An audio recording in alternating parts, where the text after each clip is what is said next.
മൃതദേഹാവശിഷ്ടങ്ങൾ കണ്ടെത്തുന്നതിനായി ധർമ്മസ്ഥലയിൽ ഇന്ന് തിരച്ചിൽ തുടരും. അപ്പോൾ ഇന്നത്തെ തിരച്ചിൽ എവിടെയാണെന്ന് ചോദിച്ചാൽ 11, 12, 13 പോയിന്റുകളിലാണ് ഇനി പരിശോധന നടക്കാനുള്ളത്.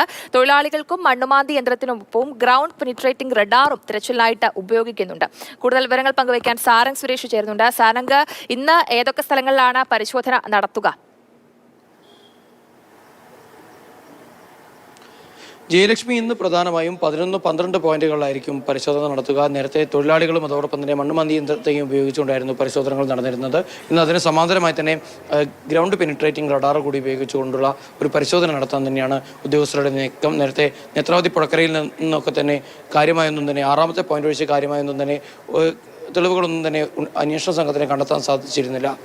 അതിനുശേഷം വീണ്ടും സംസ്ഥാന പാതയിലേക്ക് കടക്കുകയാണ്. ഇനി ബാക്കിയുള്ള 3 പോയിന്റുകളിൽ 2 സംസ്ഥാന പാതയിലും 1 ഗ്രാമീണ പാതയിലുമാണ്. അപ്പോൾ അവിടെ നിന്ന് കൂടുതൽ തെളിവുകൾ ലഭിക്കുമെന്ന ആ ഒരു ആത്മവിശ്വാസത്തിൽ തന്നെയാണ് അന്വേഷണ സംഘം മുന്നോട്ടേക്ക് പോകുന്നത്. ഇനിയൊരു പക്ഷേ ഇത്തരത്തിൽ ഈ 13 പോയിന്റുകളിൽ നിന്നും കാര്യമായൊന്നും തന്നെ ലഭിച്ചില്ലെങ്കിൽ അത് ഈ ഒരു അന്വേഷണം തന്നെ വലിയ തോതിലൊരു പ്രതിസന്ധിയിലേക്ക് പോകുന്നൊരവസ്ഥയുണ്ട്. കാരണം SITയിലെ ചില ഉദ്യോഗസ്ഥർക്കെതിരെ പോലും ഇത്തരത്തിൽ വലിയ ആരോപണങ്ങൾ ഉയർന്നു വരുന്ന ഒരു സാഹചര്യമുള്ള സ്ഥിതിക്ക് ഇനി ഗ്രൗണ്ട് പെനിട്രേറ്റിംഗ് റഡാർ അടക്കമുള്ള കൂടുതൽ സംവിധാനങ്ങൾ ഇങ്ങോട്ടേക്ക് എത്തിക്കാനുള്ള സജ്ജീകരണത്തിലേക്ക് തയ്യാറെടുക്കുകയാണ് SIT സംഘം. ജയലക്ഷ്മി.